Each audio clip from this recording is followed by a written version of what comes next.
Bonjour Daniel. Bonjour, Bon, j'espère que tu vas bien.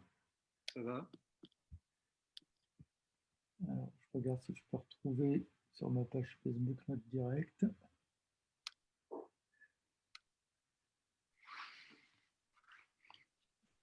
C'est chez toi ou à la mairie? Là, tu poses des questions. Là, c'est chez moi. Ah oui, mais t'as un fond là, non? On est en direct hein, sur Facebook, donc tu dévoiles mes petits secrets. Mais si tu veux voir en vrai, ça donne ça. Ah oui, c'est pas mal aussi. C'est- Oui, je me plains pas. Et toi, tu es au théâtre? Là, je suis dans mon bureau. Ouais. Et Michel nous rejoint aussi. Ben, j'espère, oui. Je vais envoyer comme à toi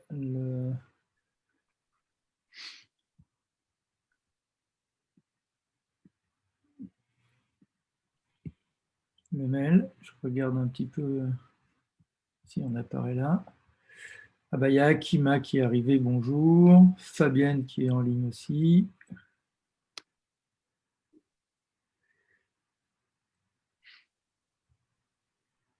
Donc on verra Soso qui est présente.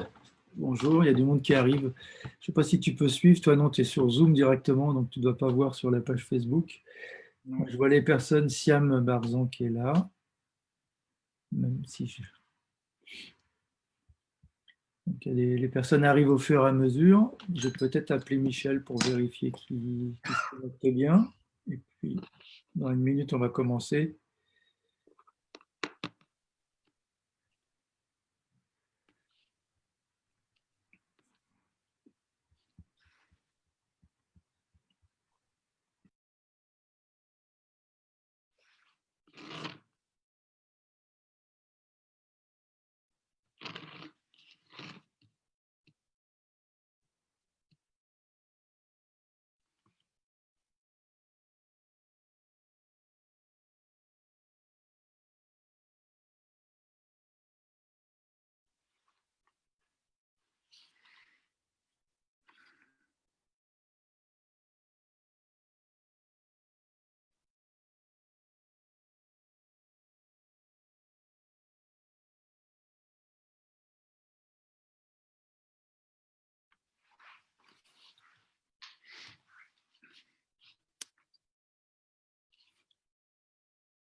Ah, il te demande de t'inscrire peut-être, c'est ça?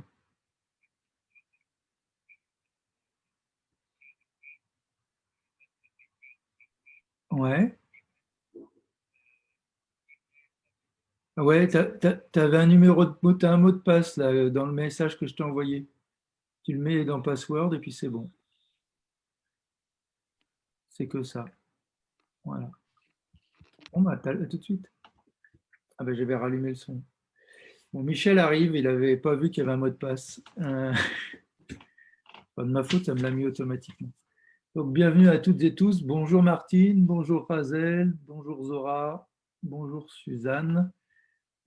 Donc, vous arrivez les unes, je vais dire les unes parce que j'ai pas vu d'hommes, je crois pas. C'est un débat entre hommes et il n'y a que des femmes qui nous regardent. Je suis désolé d'ailleurs. La dernière fois, il y avait plus de femmes que d'hommes et cette fois-ci, il n'y a pas du tout de femmes. Ça peut arriver. Et oui, ça peut arriver. Bah, dans la vie publique et dans les médias, ça arrive plus souvent qu'il n'y ait que des hommes que des femmes, malheureusement. Zineb aussi. Bonjour Nadia. Ah, bah, il y a Gonry qui est présent. Donc, on ne va pas tarder à commencer. Il faut juste que Michel trouve le, le mot de passe. J'espère qu'il va y arriver, hein, parce que je voulais commencer par lui sur les interrogations. Bon, j'ai vu que le théâtre était rouvert parce que je me suis inscrit pour une séance dimanche. Ah, il y a Michel qui arrive. On rouvre le 15? On n'a Ouais, pas ben, le le dimanche, je me suis inscrit, j'ai acheté un billet sur Facebook. oui, le dimanche. Ah, bonjour Michel, tu es là. Super. Ton micro est éteint, Michel, si tu m'entends. Si tu pouvais orienter ton écran Voilà, sur autre chose que ton nez. Hein, voilà, mes amis. Bonjour Michel. Eh Salut. ben, très bien, Bonjour on va Daniel. pouvoir commencer. Donc l'objectif, c'est de parler de ce livre qui est Fabrique de la ville, fabrique de culture, un ouvrage collectif que Michel Dufour a coordonné et animé aux éditions du Croquant. Alors attendez, avec le système que j'ai mis d'image, ça fait des choses bizarres. Voilà, de ce livre-là que l'on va parler, surtout des sujets qu'il expose. Euh, Livre, je crois, qui pourrait être accessible à la librairie du théâtre. Oui, Ouais. il est chez nous, oui, oui, bien sûr, Donc, vous pouvez le trouver au T2G notamment. notamment. Ouais, il est dans toutes les bonnes, très très bonnes librairies, certainement, Et dans les bons théâtres. et dans les grands théâtres. Donc, voilà. Donc, j'avais une première question. Donc, je présente Michel Dufour. Donc, Michel Dufour qui habite les Hauts-de-Seine, pour ne rien cacher, c'est un Nanterrien, qui, qui a été ministre, secrétaire d'État à la culture, qui a notamment fait piloter tout un rapport autour des friches de la Belle de Mai, et qui avait travaillé sur ce caractère innovant culturel en proximité des gens. Et Michel a, a produit un peu ce livre dans lequel Daniel Janto, qui est directeur du théâtre de Gennevilliers, qui n'habite pas Gennevilliers, on en parlera après, mais qui habite dans une ville voisine, puisqu'il habite à Saint-Denis, et moi-même qui habite à Gennevilliers et qui vais au théâtre et qui connaît Michel Dufour depuis longtemps, puisqu'il m'a connu quand j'allais au lycée. Donc, on a quelques petites connivences. Et donc, Michel, une première question, pourquoi ce livre?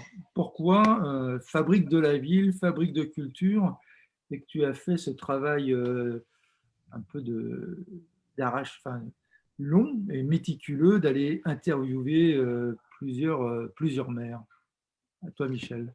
Bon, donc à moi. Bon. Donc ce livre vient à partir d'entretiens avec 28 maires de la banlieue, mais aussi parmi ces 28 maires, 2 maires d'arrondissement parisien qui touchent la banlieue, de la Seine-Saint-Denis et du Val-de-Marne. Puis s'est tenu un forum ici à Gennevilliers, chez vous, le 15 novembre dernier, et on en a fait un livre. Alors, le but de tout ce processus a été de partir sur aujourd'hui ce qui se fait de nouveau en matière de culture dans des villes telles que Gennevilliers, mais aussi des villes progressistes qui ont des caractéristiques semblables. Je suis parti de l'idée suivante. Il y a une cinquantaine d'années, les maires, et le plus souvent les maires communistes, ont été particulièrement innovants et ont développé le tissu culturel dans leur ville. Ça a été le cas chez vous à l'époque de Valdec-Lhuillier, ça remonte donc à plusieurs décennies, où des institutions culturelles ont été créées. Les maires successifs ont continué et vous avez à Gennevilliers donc un riche tissu culturel, mais bon, vous n'êtes pas les seuls, d'autres villes, Aubervilliers, Nanterre, vous ressemblent beaucoup. Ce qui m'intéressait, c'était de savoir aujourd'hui ce que vous faites de nouveau.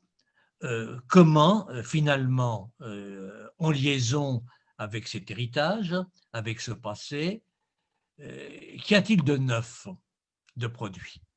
Comment vous réussissez à avoir auprès de votre population, dans sa diversité, suffisamment de contacts pour que la culture vive?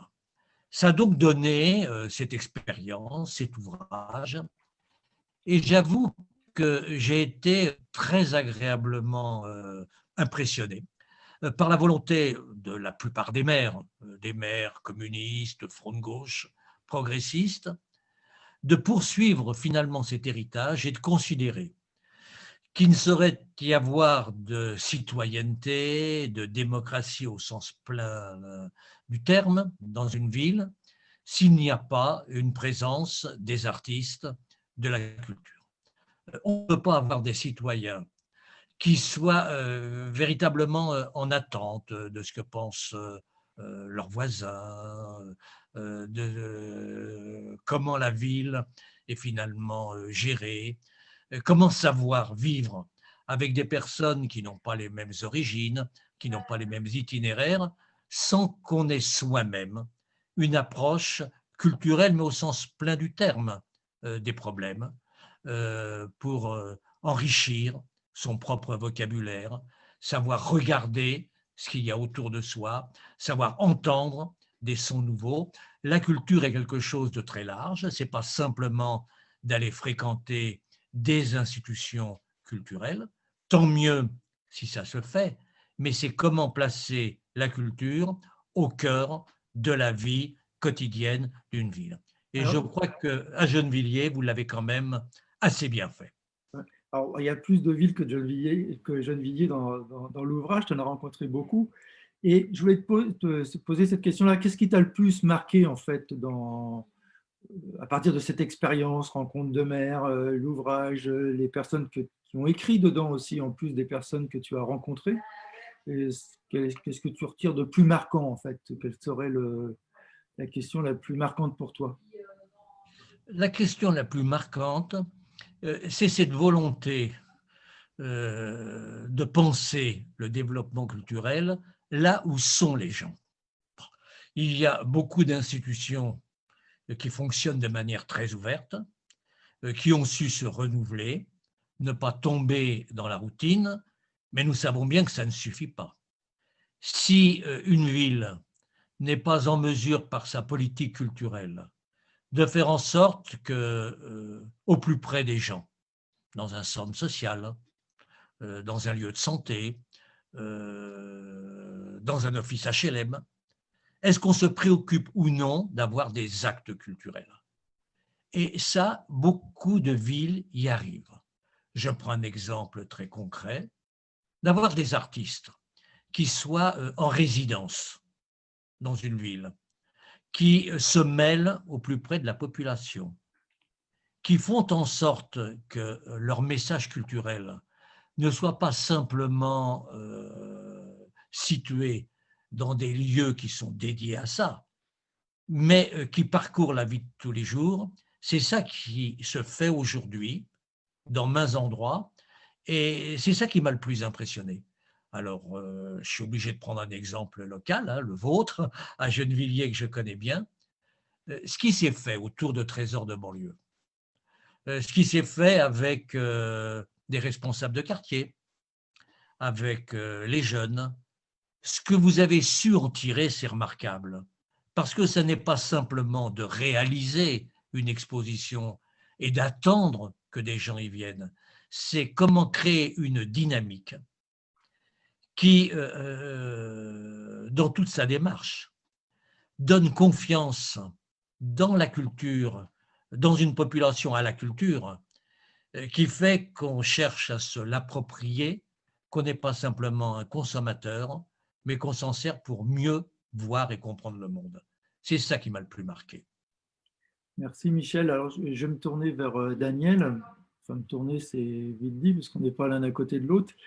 Daniel, donc, je l'ai dit, tu n'habites pas Gennevilliers, ça fait 2 ans, le temps passe vite, que tu es directeur de... Combien? Ça fait 4 ans que je suis. 4 ans, bah oui, alors, tu vois, le temps passe très vite pour moi, je ne m'en rends même pas compte. 4 ans que tu diriges le théâtre de Gennevilliers, donc une ville que tu as découvert, comme de la même façon que je t'ai découvert, parce que quand tu es arrivé, on ne se connaissait pas. Je dois dire que j'ai appris à apprécier, enfin l'apprentissage a été rapide, mais à apprécier ton travail, ta volonté de travailler en direction des jeunes Villoises et des jeunes Villoises, sans à rabattre sur l'acte créateur, la qualité des créations, l'exigence aussi. Mais je voulais savoir, sans que tu sois complaisant avec nous, mais c'est une ville que tu as découverte, qu'est-ce que tu en penses du rapport à la culture dans cette ville de Gennevilliers et ton rapport aux habitants que tu as découvert aussi au fur et à mesure en t'implantant dans ce quartier des Grésillons?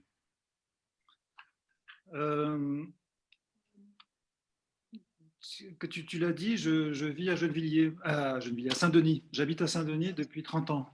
Ça fait donc 30 ans quand même. Je suis arrivé en 90 à Saint-Denis. C'était à la fois parce que c'était pas cher et que je travaillais plutôt en région parisienne, mais aussi c'était un choix. C'est devenu assez rapidement un choix. J'ai vraiment aimé cette ville et j'aime bien vivre en banlieue. Et c'est vrai que vivant 30 ans à Saint-Denis, j'ai finalement assez peu eu l'occasion de visiter Gennevilliers, de connaître la ville. Donc je l'ai vraiment découvert en arrivant. Et ce qui m'a vraiment frappé, c'est que, a priori, il n'y a pas beaucoup de différence entre une ville comme Gennevilliers, extérieurement, comme ça, entre Gennevilliers et Saint-Denis, ou entre toutes ces villes très populaires du nord de Paris. Et en fait, il y en a de profondes, de très profondes.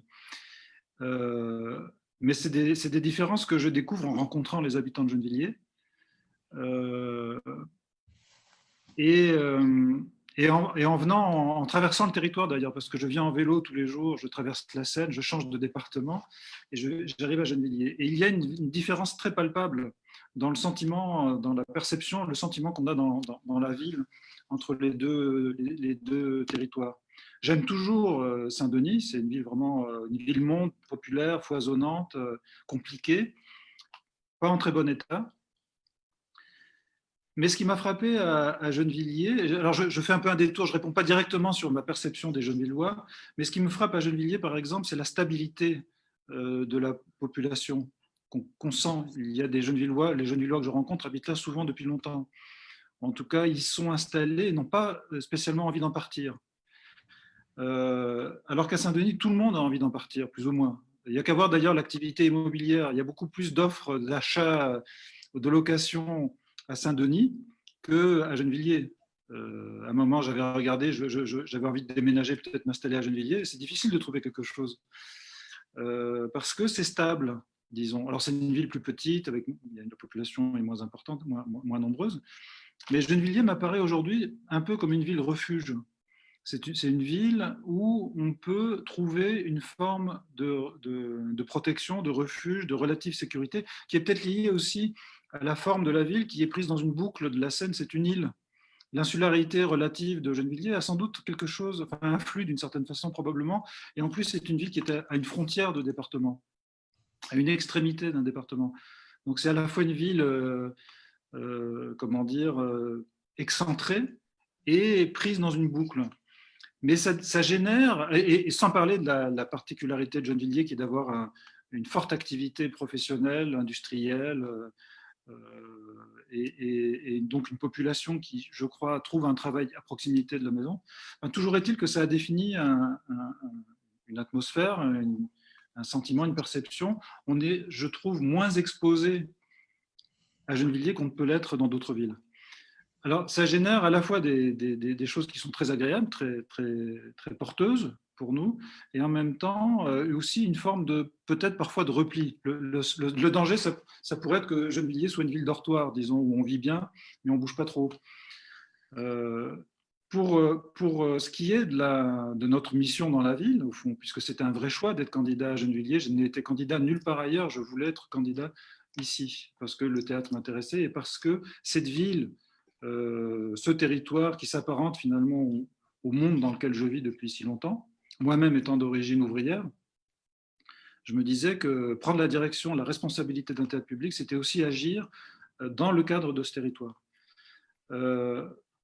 Ce qui m'apparaît, pour reprendre un peu une thématique que Michel abordait tout à l'heure, ce qui m'apparaît fondamental, si on retourne un peu la perspective, du point de vue des artistes, du point de vue de la création, c'est non pas seulement la place de la culture dans la ville, mais comment la culture peut être garante, d'une certaine façon, de la vitalité et même simplement de la survivance, de l'existence de l'espace public.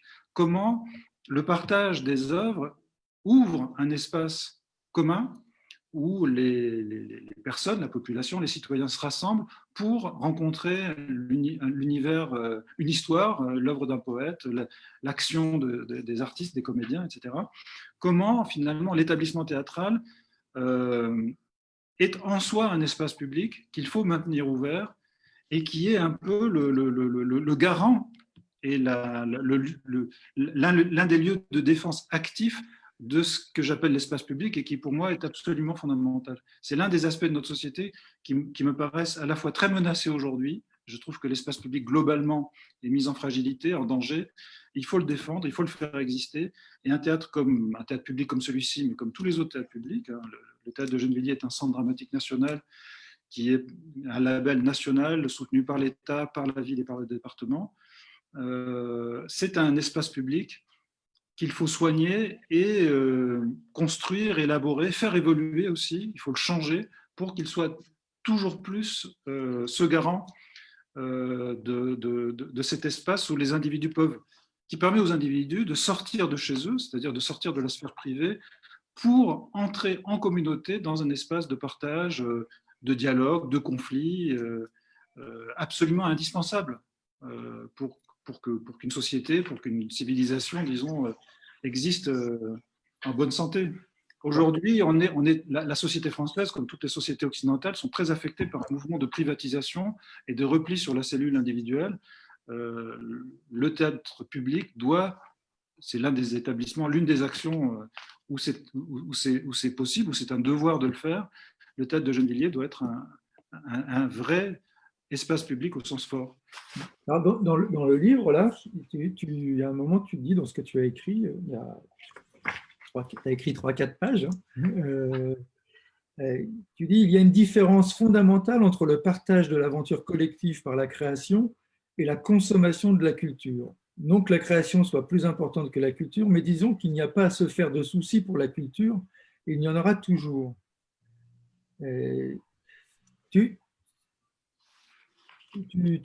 C'est quel message que tu dirais aux jeunes Villois pour qu'on comprenne ce que tu veux dire dans cette phrase? C'est-à-dire qu'il y a la culture, il y en aura toujours parce que la télé est un élément culturel, les gens en se parlant font de la culture aussi, en se racontant des histoires, des contes, en lisant.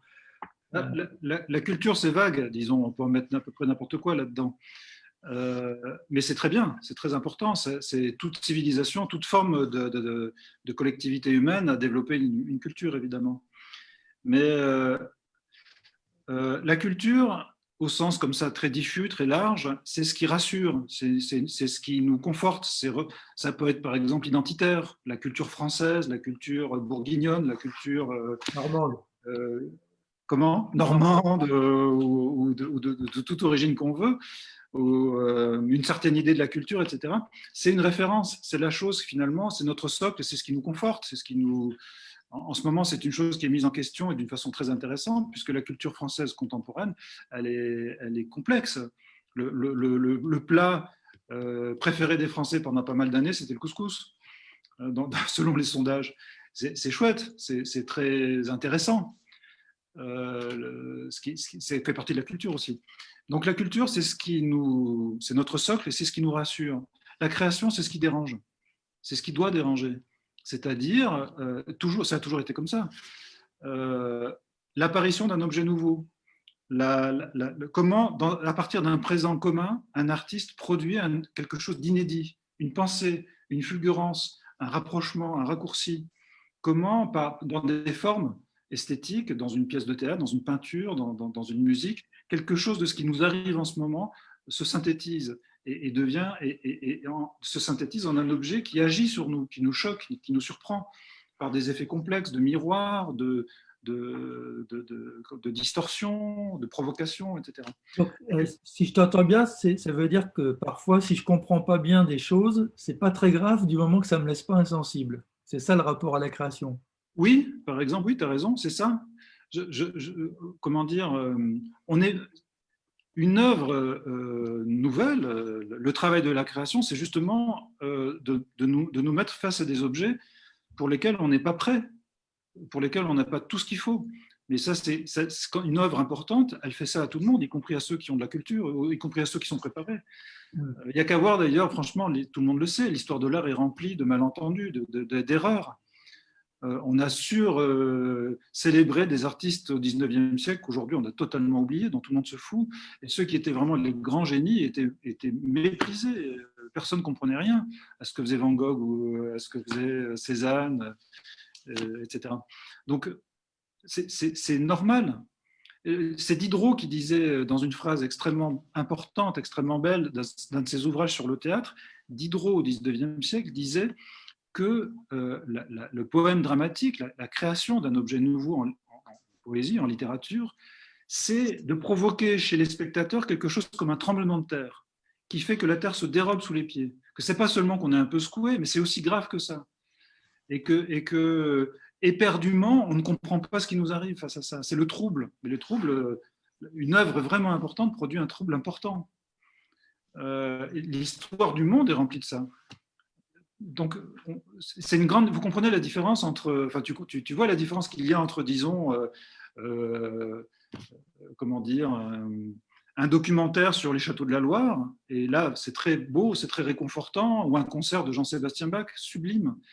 Et puis, qu'un artiste produise un objet, là, aujourd'hui, qui nous raconte l'atrocité des guerres, les injustices dans la société, la complexité des relations entre hommes et femmes, je ne sais quoi, mais selon les termes d'aujourd'hui, avec des façons de le faire qui ne sont pas celles du 19e siècle.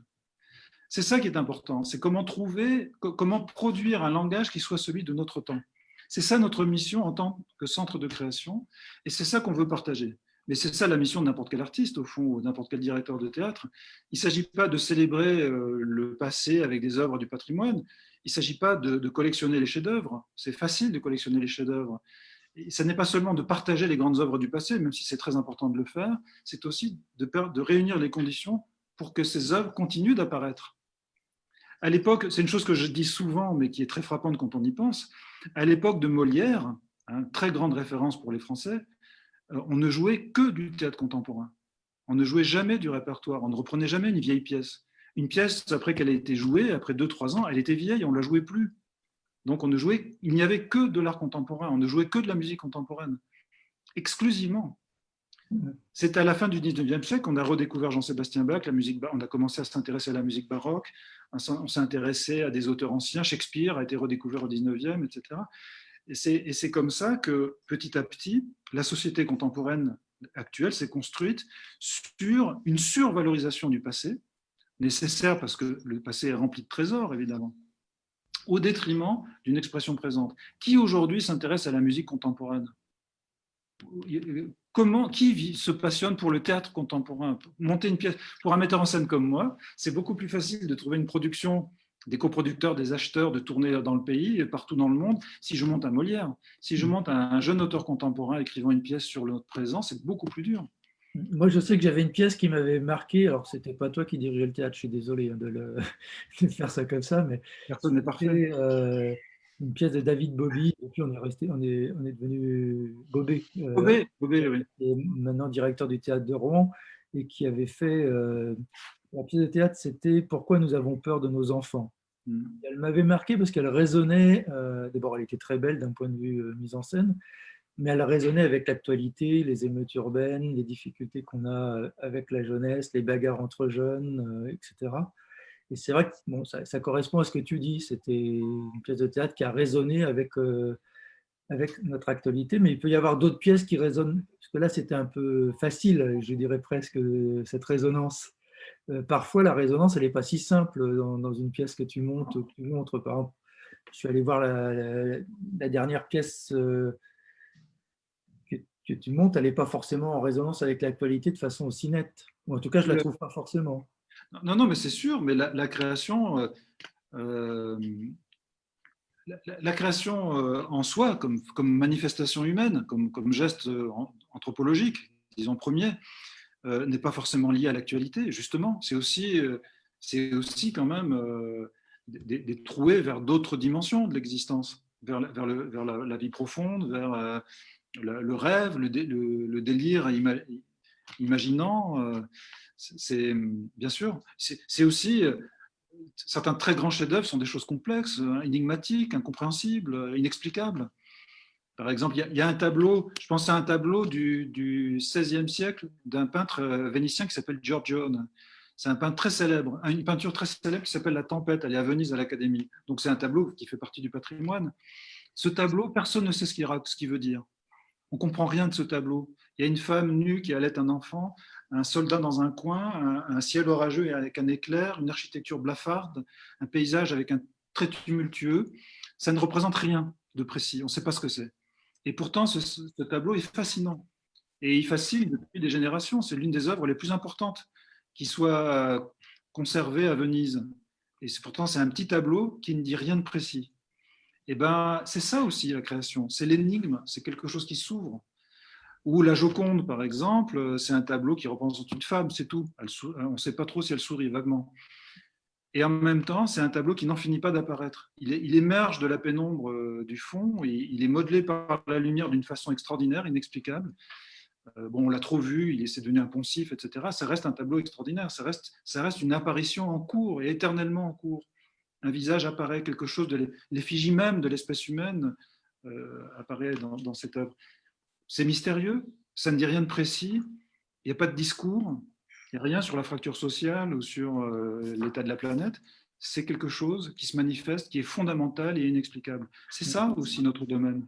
Alors, récemment, On réduit l'humain à pas grand-chose. Hein. Récemment, tu m'as fait le plaisir de m'inviter en petit comité à cause du Covid. De toute façon, même pour l'installation, c'est qu'en petit comité, à écouter à la fois une lecture du livre de Annie Ernaux, que j'avais déjà lu, que j'ai trouvé avec une mise en, en musique. Je ne sais pas si on peut le dire comme ça, parce que ce n'est pas tout à fait. Une création sonore. Ouais. Voilà, en création sonore. Et puis aussi, une autre création sonore qui m'a marqué, c'était simplement, des enregistrements de différents lieux de la planète, d'animaux, accompagnés aussi avec un peu de... Non, je ne suis pas sûr qu'il y avait de la musique. Si, il y avait quelques petites touches musicales. Sonore, ouais. Et alors, c'est quelle différence avec un documentaire?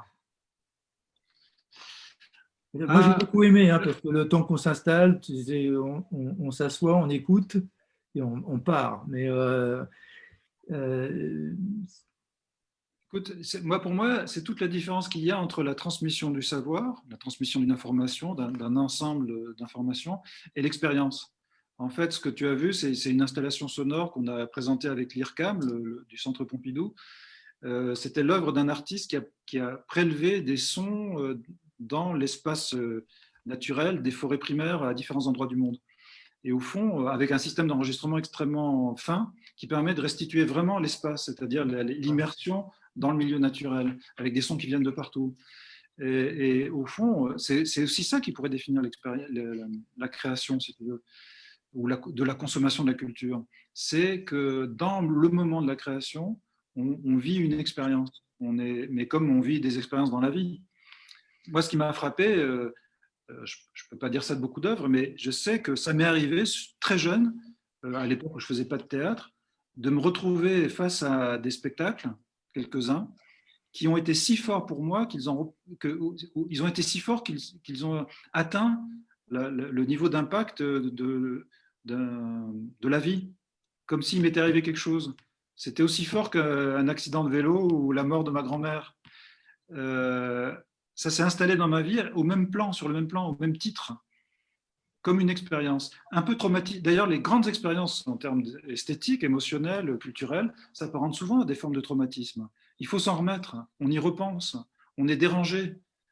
C'est toujours un bon signe quand on repense à des choses, à des spectacles, à des films qu'on a vus, quand on y repense plusieurs jours, plusieurs semaines après encore. Et si on y repense, c'est qu'on a besoin de se réparer. On a été atteint, on a été ouvert, on a été ému, ébranlé, et il faut se reconstituer pour l'intégrer à sa propre vie. C'est des moments où on s'augmente, où on se construit, où on élargit nos champs de conscience. C'est ça qui est fondamental. La seule chose importante de la vie, pour chaque individu humain vivant sur Terre, c'est d'élargir ses champs de conscience. C'est d'arriver à entrer la complexité en soi et ne pas rester sur des attendus, des préventions, des idées figées. C'est ça, que ce soit par la culture, comme par la lecture d'ouvrages scientifiques ou par le fait d'élever ses enfants. C'est ça qui peut nous arriver de mieux. Alors, pour tout ça, il ne faut pas avoir peur de se faire surprendre, parce que comme tout le monde, Voilà. en général, on fait que des choses que l'on connaît. C'est-à-dire que même dans nos pratiques culturelles, si tu veux, on a des pratiques culturelles. Une fois qu'on a installé quelque chose, on va toujours écouter peut-être le même style de musique ou on va au cinéma, mais on ne va pas au théâtre. Bon, moi, par exemple, je vais au théâtre, mais pas au cinéma. Des choses de ce type. Toi, ce que tu préconises, c'est qu'il ne faut pas avoir peur d'aller à l'inconnu et s'ouvrir à peut-être même à être déçu. En fait, la déception est peut-être moins grave que de ne pas avoir vu ou Ah, entendu. oui, moi, c'est ça exactement. On croit avoir des goûts. On s'identifie à nos goûts. Mais en fait, des fois, on s'aperçoit qu'on peut aussi aimer des trucs qu'on croyait ne pas aimer. Moi, ça m'est arrivé plein de fois. J'ai même monté des pièces d'auteurs que je pensais détester. Et je me suis rendu compte que, en fait, c'était bien si je me déplaçais un tout petit peu. Mais oui, oui, c'est absolument fondamental. Et il faut, c'est vital de s'exposer tout au long de l'existence à des expériences qui nous troublent et qu'on ne comprend pas. Tout à l'heure, tu as utilisé ce mot-là, d'ailleurs, c'était intéressant. Tu dis, des fois, je ne comprends rien, je ne comprends pas. Hmm. Euh, mais notre civilisation, particulièrement occidentale, est un peu malade de cette idée qu'il faut comprendre. C'est pas du tout une évidence. On peut aussi vivre des choses qu'on ne comprend pas. C'est pas forcément un problème de ne pas comprendre.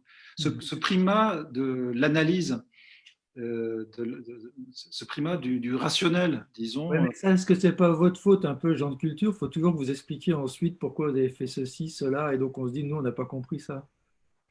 Non, mais tu as raison, mais c'est une faute partagée, disons, parce qu'on est tous travaillés pour le même truc. Mais moi, j'aime pas expliquer, par exemple, je trouve ça. Ou alors j'aime bien expliquer pour embrouiller, mais pas pour donner la solution. C'est pas, il n'y a pas de solution. En plus, personnellement, je n'ai jamais le sentiment d'être celui qui a compris. Ça m'arrive de donner raison à des personnes qui me contestent dans mes choix artistiques ou dans ma façon de travailler. Ça ne m'appartient pas, d'une certaine façon. Mais on a survalorisé la notion d'auteur, on a survalorisé la notion d'artiste, on a survalorisé la notion de compréhension ou même d'intelligence. C'est pas si grave de ne pas comprendre. En tout cas, en réduisant tout à la problématique de l'analyse, de la compréhension rationnelle, on se prive de beaucoup d'autres accès à l'émotion et à cette forme d'intelligence souvent plus intéressante qui est l'intuition. L'intuition, c'est l'intelligence non formulée et comment dire, complexe, si tu veux. On a un sentiment, on est traversé par une émotion, et cette émotion correspond à une forme de compréhension qu'il faut du temps pour déchiffrer, mais c'est de l'intelligence qui inclut la part de l'expérience. C'est l'intelligence qui fait que ce qu'on éprouve aussi agit sur notre faculté de comprendre. Michel, n'hésite pas de nous couper hein, si tu veux dire Oui. des choses. Non, non, mais j'écoute avec passion ce que dit Daniel. Hein, bon, je l'ai lu. Bon, c'est des messages comme celui qu'il donne qu'on fait passer dans le livre, qu'on veut faire passer. Parce que bon, tout ça, c'est primordial. Hein. On le voit dans la vie de tous les jours. Comprendre des scientifiques qui aujourd'hui parlent de la pandémie et qui disent simplement on ne sait pas tout, je doute, on va s'enrichir en avançant. Celui qui n'a pas une démarche comme celle que vient de rappeler Daniel à travers la culture, veut quelque chose qui soit cadré, réponse immédiate, d'avoir tout de suite une vérité. On a besoin dans la vie de tous les jours, dans la vie de la cité, certainement toi-même comme maire, on a besoin que tout ne soit pas cadré, on a besoin d'inventer pour comprendre et pour avancer. Et le point fort de la culture, c'est que les gens ne la prennent pas simplement comme un passe-temps. Parce que le temps, il faut évidemment essayer de l'enrichir pour tout bonnement vivre avec passion, être capable d'aimer les autres. C'est pas d'être simplement dans la superficialité, et c'est tous les messages que Daniel et les hommes de culture nous permettent de saisir. Et c'est ça qui est fondamental dans dans la gestion d'une ville, dans une politique territoriale. C'est comment nous nous servons des messages même des artistes, de leur proximité, pour enrichir tout le tissu urbain. Et quand on parle d'enrichir, c'est enrichir évidemment intellectuellement, culturellement, et que les gens peu à peu aient de la fierté dans ce qu'eux-mêmes émettent et prennent plaisir à écouter les autres et ce qui peut être dit. Voilà, c'est pour ça que notre livre, je crois, est éminemment présent dans la vie de tous les jours des citoyens. Ce qui rend la chose difficile, c'est parce que si on écoute les psychosociologues ou les sociologues, que je regarde de temps en temps, c'est quand même assez démontré que plus on est en précarité, plus on est en difficulté, moins on est en capacité justement de répondre à cet aspect d'innovation, à aller à l'aventure. On se replie sur ce que l'on connaît en règle générale, parce que c'est des lieux de protection, des fois des replis sur la famille. Plus il y a de difficultés, plus on a des replis de ce type. Et alors que le rapport à la création, à la culture, invite plutôt à aller dans des univers qu'on ne connaît pas, à se mettre un peu en danger, pas physiquement bien entendu, mais en danger intellectuellement. Enfin, moi, je regarde jamais ce que je vais voir au théâtre. J'ai cet a priori-là, je vais au théâtre pour le plaisir. Et des fois, je ressors, je me dis, bon, bof. Des fois, je ressors enthousiasmé, mais jamais je ne regrette. Même comme je n'aime pas la pièce, je ne regrette pas d'avoir vu. Et maintenant, j'essaye sur la peinture, j'essaye d'avoir le même, ou la musique, d'avoir la même démarche, ce qui n'est pas forcément évident quand on part de loin. Mais bon, je ne suis pas quelqu'un dans une situation de précarité, voilà, donc c'est plus facile de s'ouvrir à ce genre de choses. Et c'est vrai que c'est tout le combat du théâtre pour essayer d'aller vers la population que vous faites. C'est pour ça que j'aime beaucoup le travail que tu fais, Daniel, parce que je sais que c'est ton souci de t'ouvrir à la population, d'où des pièces des fois dans des quartiers que tu as fait en arrivant, d'ouvrir le bas du théâtre avec ce restaurant pas très cher et de très très bonne qualité, avec des fois des initiatives en bas, de comités de lecture ouverts à des jeunes Villois. D'ailleurs, je vois plus de jeunes Villois qu'avant au théâtre, donc il y a déjà des réussites. Mais quand on dit plus, forcément, toi comme moi, on est embêté parce que c'est pas... Bon, il faut que des jeunes Villois passent leur prévention de pousser la porte d'un lieu qui pensent que ce n'est pas fait pour eux, mais à tort, mais c'est ce qu'ils pensent. Peut-être d'ailleurs que l'exposition Trésor de culture avait permis à plus de gens de passer à côté du théâtre, parce que beaucoup de personnes sont venues voir. Mais, donc il y a cet effort-là à faire. Non, mais ce que tu dis est très juste, et on l'observe depuis que je suis arrivé. Les gens, dans l'ensemble, tous, ont plein de bonnes raisons pour ne pas venir au théâtre. Très différentes selon les catégories, très différentes selon le niveau social ou économique ou culturel, etc. Et ce que tu dis sur le fait que la précarité ne favorise pas la volonté, enfin, le goût de l'expérience qui trouble, évidemment, c'est sûr, tu as parfaitement raison. Mais ce qui nous donne de l'espoir, d'une part, on peut agir là-dessus, c'est-à-dire qu'on peut... Tout notre travail, c'est aussi de créer les conditions de la rencontre, les conditions d'ouvrir et de créer les conditions pour qu'il y ait une rencontre, y compris avec des publics plus fragiles, plus éloignés. Mais ce qui donne de l'espoir, c'est quand même que, pour le coup, historiquement, on le voit dans l'histoire de la culture, même dans des situations les plus désespérées, les plus extrêmes, il y a toujours eu ce besoin de recourir, d'aller chercher du côté du symbolique et du sensible. Ça n'a jamais été absent chez l'humain. Ça fait partie, ça me renvoie toujours quand même à quelque chose qui relève d'une sorte de fonction fondamentale anthropologique.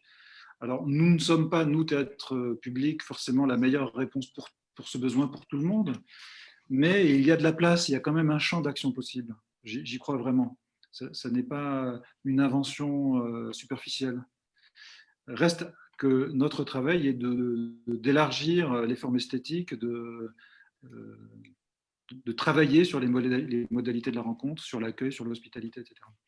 Mais ce que tu dis aussi, ce que je vois aussi, c'est quand même que même si les gens, c'est vrai que les jeunes Villois viennent davantage, y compris les Agnérois, les Clichois et d'une façon générale les gens qui habitent sur le territoire proche, il y a un pourcentage de fréquentation plus important, très nettement plus important, mais quand même encore très insuffisant. Et des fois, je trouve ça, quand je regarde ce qu'on fait, ce qu'on propose, les tarifs qu'on pratique, la diversité des formes, il y en a un peu pour tous les goûts, au-delà même de mes goûts personnels, hein, le théâtre n'est pas la projection de mes goûts personnels, je trouve exorbitant que les gens viennent si peu au fond. Quand on vit à côté d'un truc pareil, on devrait s'en servir davantage. D'autant plus on est tout à fait ouvert à des suggestions, à des contestations, à des critiques. On pourrait tout à fait continuer en dialogue à faire évoluer la maison. Donc, ça veut dire qu'il y a des forces qui nous séparent aussi. Il y a des forces qui s'interposent entre nous, qui sont des forces qu'on peut comprendre d'ailleurs, historiques, des inerties, des erreurs de notre part. Il y a l'histoire même de la maison, sa forme aussi, le bâtiment qui est très vertical, un peu imposant. Enfin, c'est un faisceau de raisons complexes qui font que quelque chose, disons, de la rencontre n'est pas si facile, mais ça progresse et il faut continuer de travailler. Moi, je voudrais ajouter à cela que vous progressez. Il faut saluer le travail qui est mené au théâtre par toi, Daniel, mais il y a des difficultés objectives qu'on rencontre partout, dans tous les lieux culturels. Ça n'est pas simple d'accéder à un théâtre et beaucoup de gens s'y sentent étrangers. Pour les élus, et je me considère comme un élu, je l'ai été, je crois qu'il y a des gestes forts de confiance aux artistes, de soutien pour que des populations plus nombreuses puissent avoir accès à ce que vous faites et s'approprier ce travail, s'y enrichir. Et en même temps, ne rêvons pas, il n'y aura pas subitement une majorité de la population qui viendra parce qu'il y a des obstacles, la souffrance, la précarité, les difficultés. D'où la grande importance, je crois, partout où il y a des lieux de contact avec les publics, un centre social, un office HLM, etc. Comment nous faisons en sorte que leurs responsables pensent aussi ces messages culturels et se disent qu'est-ce que je peux faire pour conforter la place de la culture là où je me trouve. Quand on est un président d'un office HLM, je prends cet exemple. Comment, lorsqu'il y a des fêtes de voisins, lorsqu'il y a des initiatives prises par l'office même, qu'on puisse avoir des gestes artistiques qui mettent finalement la population peu à peu en contact avec ces expériences, en sachant que c'est un cheminement qui permettra à celui qui prend confiance en cela, qui s'y intéresse, d'aller demain au-delà et de pouvoir se retrouver dans une institution telle que la tienne, Daniel, et de participer à la vie même du théâtre. C'est donc c'est ce qui apparaît dans le livre, et moi je conseille beaucoup à tous les lecteurs éventuels de s'y pencher, de travailler ces messages. C'est une affaire dont On est on en train de ça te pour perdre. développer les messages culturels vers tous. Pas monsieur le maire? Ça y est, tu es revenu. Normalement, on était en train de te perdre dans Vous me l'intervention. perdez? Ouais, mais ça a été, tu as été jusqu'au bout là. Juste pour dire un mot, et puis peut-être je laisserai le mot de la fin à Daniel, ça m'évitera de conclure, hein, ça t'obligera. Il y a un travail fait par l'Office HLM et aussi par la coopérative HLM avec ses œuvres qui sont mises dans les halls par des artistes qui permettent d'abord ce rapport, pas toujours perçu d'ailleurs en tant que tel, mais que les gens voient tous les matins en passant. Je trouve que c'est une bonne chose dans le dans le rapport à l'art. Il y a des expos de peinture dans la halle, enfin dans la halle, je dis des bêtises, dans le hall d'accueil de l'office qui est fait. Donc il y a ce travail un peu élaboré. Et moi, je crois au choc de la création parce que sur quelques jeunes, ça l'a fait. On a des jeunes qui étaient en trop grande difficulté. Il y en a un que je ne nommerai pas, mais qui était mal barré et que maintenant un artiste qui tourne parce qu'il a rencontré Bernard Cavana, Pierre Mège à un moment donné, Bernard Cavana ensuite, et puis il a eu le goût du travail, parce qu'en fait, quand on est artiste, c'est pas simplement cultiver un don, c'est aussi travailler Enfin, je crois, je ne suis pas artiste, mais je crois que ça demande beaucoup de travail Tu as raison. et c'est pas un métier de feignant, en fait, contrairement à ce qu'on croit. Et, et c'est cette appétence à découvrir et à avoir envie de travailler. Et ça passe peut-être par un choc avec la création. Enfin, moi, je crois que le choc de la rencontre avec une création ne fonctionne pas tout le temps, malheureusement pas immédiatement. Il faut en rencontrer beaucoup pour un jour se dire, là, il y a quelque chose qui me bouleverse et ce que disait Daniel, peut changer des vies ou un rapport à la vie. Ça change peut-être pas la vie, ce n'est pas ça qui nous nourrira, mais peut nous nourrir intellectuellement et nous changer notre rapport à la vie et faire on vive différemment aussi au final. Mais je vais te laisser finir, peut-être un mot de conclusion parce que ça va faire 50 minutes qu'on est ensemble. Non, mais tu as parfaitement raison. On n'est pas toujours capable de rencontrer une œuvre. Il y a des fenêtres de tir, ça dépend de ce qu'on a vécu, du moment de la vie, etc. Moi, en tout cas, pour conclure, je veux bien conclure sur comment dire, sur le fait que notre principal ennemi, c'est les assignations. C'est c'est ce que les gens ont dans leur tête, en fait. Parce que beaucoup des œuvres qu'on propose, beaucoup des activités, beaucoup des possibilités de vie à l'intérieur des établissements comme le nôtre sont accessibles à peu près à tout le monde.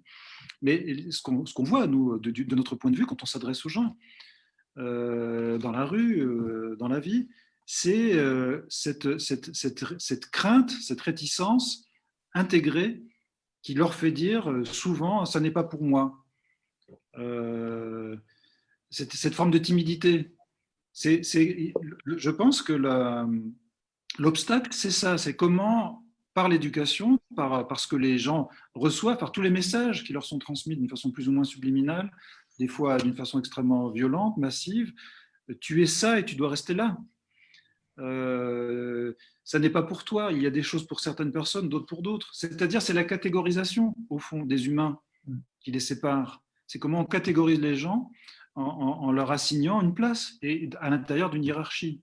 C'est faux.